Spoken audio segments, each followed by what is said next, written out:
આવું મોઢું લઈને ઉઠવું એના કરતાં હોઈ રહેવું સારું. ઉઠીને જોયું તો નાની નાની ભક્તાણી અમારા ઘેર કરતા લઈને પ્રદર્શન કરવા આવ્યા હતા. મેં એની કરતા બૂચ મારી લીધી. બડા હરામી હો બેટા. ઉઠીને રેડી થઈ એટલામાં બેનપણીનો ફોન આવ્યો કે થલતેજ કેફે ઓફ નેચરમાં ફ્રી કોફીની ઓફર છે. તો હું ને મારી બેનપણી નીકળી ગયા ફ્રી કોફી પીવા.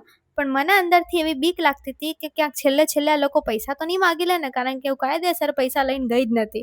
અંદર એન્ટર થતાં જ કોફી ઓર્ડર કરી દીધી. ભાઈ કોફી લઈને આવ્યા, પછી પીધી અને એટલો મસ્ત ટેસ્ટ લાગ્યો ને, કારણ કે મફતની હતી. પૈસા આપ્યા હોત તો આટલો સારો ટેસ્ટ ના લાગત. પણ આવો ટેસ્ટ જોઈને કાયદેસર લાગતું તો નહોતું કે મફતમાં આપશે. એટલે ફરીથી એકવાર હું પૂછવા ગઈ કે ભાઈ સાચેમાં ફ્રીમાં છે? તો એ ભાઈએ કીધું હા ફ્રીમાં છે. પહેલી વારમાં તો વિશ્વાસ જ ના આવ્યો, તો ગાડીનો રિવર્સ ગેર કરીને પાછી આવી કન્ફર્મેશન કરવા. भैया ये फ्री कॉफी वाली ऑफर कब तक है? ऑफर हर सैटरडे संडे को है. सच में?